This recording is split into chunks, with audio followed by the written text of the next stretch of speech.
மாறன் சீரியல்ல இப்போ அட்டகாசமான அதிரடியான எபிசோட் வந்திருக்குன்னே சொல்லலாம். மிஸ் பண்ணாம ஃபுல் வீடியோவும் கேளுங்க. அதுக்கு முன்னாடி இந்த வீடியோ பிடிச்சிருந்துச்சுன்னா லைக் பண்ணி பாருங்க. ரொம்ப பிடிச்சிருந்துச்சுன்னா நம்ம சேனலுக்கு வந்து சப்ஸ்கிரைப் பண்ணி கண்டினியூஸா ஆதரவு தாங்க. வீரா மாட்டுக்கு வந்து அப்படியே வந்து சமாளிக்கலான்னு பார்க்குறாங்க. அப்பன்னு பார்த்து மாறன் வந்துடுறாங்க. எல்லாரையும் வந்து டிஸ்மிஷன் பண்ணிக்கிட்டு இருக்காங்க. வேற லெவலில் மாசா இருந்துச்சுன்னே சொல்லலாம். யார்ரா நீங்க அப்படின்னு சொல்லி கேட்கும்போது, அன்பழகன் சாரை வந்து மாட்டி விடக்கூடாது. நம்ம இங்கேருந்து தப்பிச்சிடலாம்னு சொல்லி எல்லாரும் வந்து ஓடிட்டாங்க. கொஞ்சமாவது உனக்கு அறிவுங்கிறது இல்லவே இல்லையா? எதுக்கு எல்லா பிரச்சனையும் தூக்கி தலையில வந்து போட்டுக்கிட்டு இருக்க? அமைதியா உன்னால இருக்கவே முடியாதா? நீ போற விஷயம் ரொம்பவே தப்பு. எதுக்காக இப்படி ஆட்டோ ஓட்டிக்கிட்டு இருக்க? சொல்றது கேக்குதா வீரா? நான் உன்கிட்ட தான் பேசுறேன். அப்பனா நீ இந்த சம்மந்தப்பட்ட விஷயத்த பத்தி ஆராய்ச்சி பண்ணிக்கிட்டு இருக்க. அது யாருக்கோ ஒருத்தருக்கு பிடிக்கலன்னு தானே தெரியுது. நீ தப்பான வழியில வந்து போயிட்டு இருக்க. இங்கேயே வந்து நிப்பாட்டிக்க. இனிமேட்டுக்கு இதுக்கு முன்னாடி வந்து போகாத அப்படின்னு சொல்லும்போது தான் கண்மணி கிட்ட தான் சண்டை போட்டோம். கண்மணி இது மாரி செஞ்சிருப்பாளா? ச்சே! ச்சே! கண்மணிக்கு வந்து நிச்சயம் நம்ம மேலலாம் கோவம்லாம் இருக்காது அப்படின்னு சொல்லி வீரா வந்து புரிஞ்சுக்கிறாங்க. அப்புறம் யார்றா இந்த சதியெல்லாம் பண்ணியிருப்பாங்கன்னு சொல்லி யோசிக்கும்போதே, ஆமா இதுக்கு பின்னாடி நான் தான் வந்து தேடிக்கிட்டு இருக்கேன். நீ தான் எந்த உண்மையும் சொல்ல மாட்டியே! நான் தான் நடந்தது எல்லாத்தையும் சொல்லிட்டேன்ல.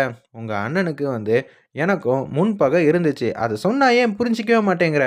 தம்பி நீ சொல்றது எல்லாத்தையும் வந்து என்னாலலாம் ஒத்துக்க முடியாதுன்னு சொல்லி வீரா வந்து நக்கலா வந்து பேசிட்டு இருக்காங்க. உன்னோட ஒரே தொந்தரவா போச்சு. உன் கூட வந்து ஒத்துமையா வந்து இருக்கிறதுக்கு நான் பாட்டுக்கு உள்ள உட்காந்துருப்பேன். நிம்மதியா, சந்தோஷமா அப்படின்னு சொல்லி நம்ப வீரா முன்னாடியே வந்து பேசுறாங்க. மாறன், "டேய் இது மாரிலாம் பெர்ஃபார்மன்ஸ் வேற எங்கேயாவது பண்ணு.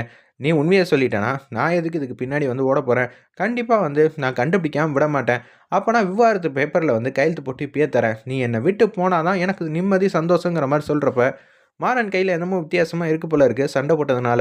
"ஏய் கைய காட்டு. விட்றி சும்மா வந்து கைய பார்த்துக்கிட்டு. அதெல்லாம் ஒண்ணும் வேணாம். நீ பார்க்கவும் வேணாம், அன்பா பாசமா பேசவும் வேணாம். ஏய் கைய காட்டுறா அப்படின்னு சொல்லிட்டு இருக்கேன். அதெல்லாம் ஒண்ணும் வேணாங்கிறேன்ல."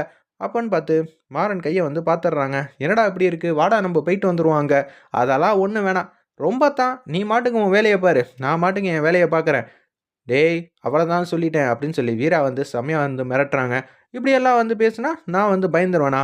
எனக்கும் உனக்கும் என்ன சம்மந்தம்? மொதல்ல நீ யாரு? நான் தான் பேப்பர்ல கையெழுத்து போட்டேன்னு சொல்லிட்டேன்ல. அதுக்கப்புறம் உனக்கும் எனக்கும் பேச்சே கிடையாது. மரியாதையா இங்கேருந்து போயிடு." அப்படின்னு சொல்லி அந்த இடத்துல வந்து மாறன் வந்து கன்னா பின்னான்னு திட்டுறாங்க. இப்படியெல்லாம் பேசுனா, நான் விட்டுட்டு போயிடுவேனா? இல்ல உன்ன தான் என்னால விட்டுக் குடுக்க முடியுமா? அப்படின்னு சொல்லி வீரா வந்து பேசுறாங்க. என்னடா அவ இப்படியெல்லாம் பேசிட்டு இருக்கா? ஓவரா பெர்ஃபார்ம் பண்ணாத.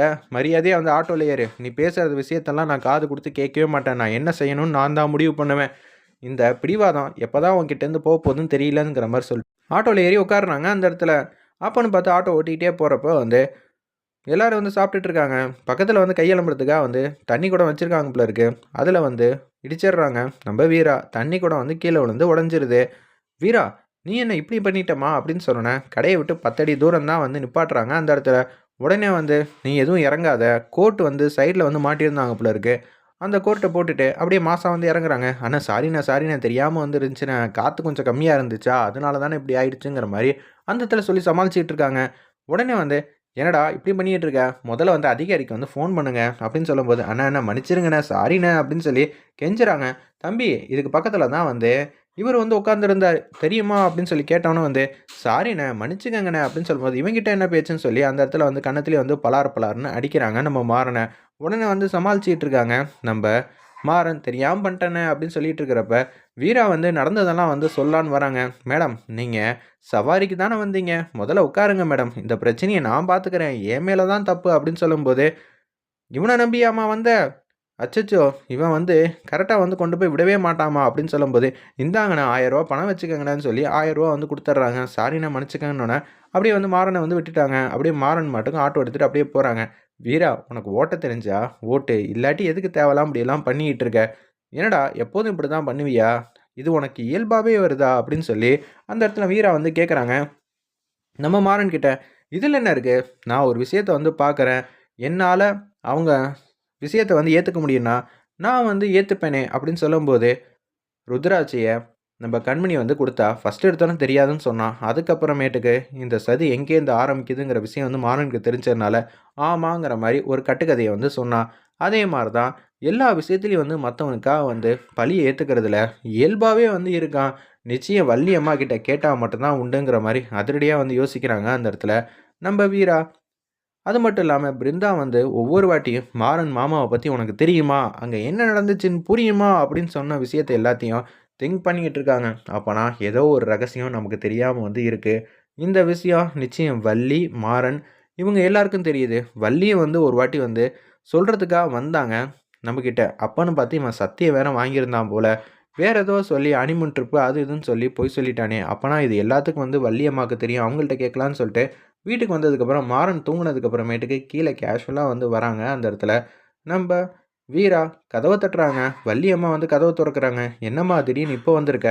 உங்கள்ட்ட கொஞ்சம் பேச வேண்டியது இருக்கு. பேசணும்." அப்படின்னு சொன்னோனே, "இந்த நேரத்துலயா? காலையில பேசிக்கலாம்." "இல்ல, இப்ப தான் பேசணும்னு." "உள்ள போங்க வள்ளி அம்மா, நான் வந்துர்றேன்னோனே." உள்ள வந்து போறாங்க. கதவ வந்து சாத்துறாங்க. "எப்படி வள்ளியம்மா, நீங்க ஒரு புள்ளைய தான் வந்து ஒசத்தியா வந்து பார்ப்பீங்களா?" அப்படின்னு சொல்லி வள்ளிகிட்ட வந்து வீரா வந்து கேட்குறாங்க. "என்னம்மா சொல்ற? எனக்கு எல்லாரும் ஒண்ணு தான். அப்படியெல்லாம் சும்மா நடிக்காதீங்கம்மா. இத்தன நாளா நீங்க தியாகம் செஞ்சிருக்கீங்கன்னு தான் நான் நெனச்சேன். ஆனா இப்ப இல்ல தெரியுது. உங்களுக்கு ஒரு புள்ள மேல அன்பு, பாசம் எல்லாமே அதிகம். அப்படி இருக்கும்போது, நீங்க இன்னொருத்தர் மேல எல்லா பாரத்தையும், சுமையும் தூக்கி வைக்கிறீங்கல்ல. இது நியாயமா?" அப்படின்னு சொல்லி அந்த இடத்துல வந்து வீரா வந்து கரெக்ட்டா வந்து கேட்குறாங்க. "என்ன சொல்ற வீரா?